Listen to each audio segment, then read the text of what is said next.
Churchill, a life. Martin Gilbert, Winston Churchill's story begins not in triumph, but in defiance. Born in 1874 to an aristocratic yet emotionally distant family, he grew up in the shadow of neglect and the glow of ambition. His father, Lord Randolph, dismissed him as a failure. His mother, Jenny, dazzled London society. Yet young Winston was determined to prove them wrong.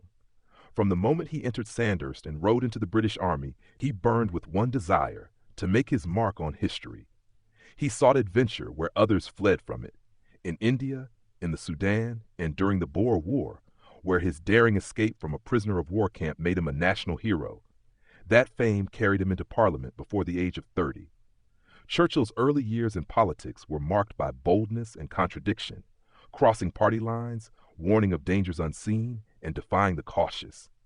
He believed in destiny, but it was a destiny he meant to build with his own hands. As First Lord of the Admiralty during World War I, his vision modernized the Navy, but his gamble at Gallipoli cost thousands of lives and his own political standing. Many would have retreated. Churchill regrouped. He returned to government, warning of Germany's rearmament when others dreamed of peace. When his warnings went unheeded and war returned, history turned back to him. In 1940, as Britain stood alone against Hitler, Churchill became prime minister. His voice, gravely, fierce, unyielding, became the nation's heartbeat.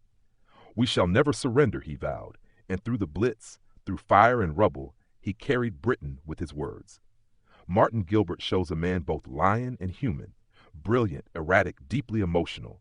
He could be reckless, even cruel, yet he possessed an unbreakable sense of purpose. His leadership was not the calm of certainty, but the courage to endure doubt. When victory came, the world hailed him as a savior. Yet democracy can be unkind to its heroes. He was voted out of office soon after. Still, he refused bitterness. He wrote, painted, rebuilt his garden at Chartwell, and chronicled his own age in words as thunderous as his speeches. In his twilight years, he watched a new Cold War emerge and warned again of iron curtains falling across Europe. By the time he died in 1965, Winston Churchill had lived not one life, but many: soldier, statesman, writer, orator, dreamer. His failures were immense, his triumphs greater still. Through it all, as Gilbert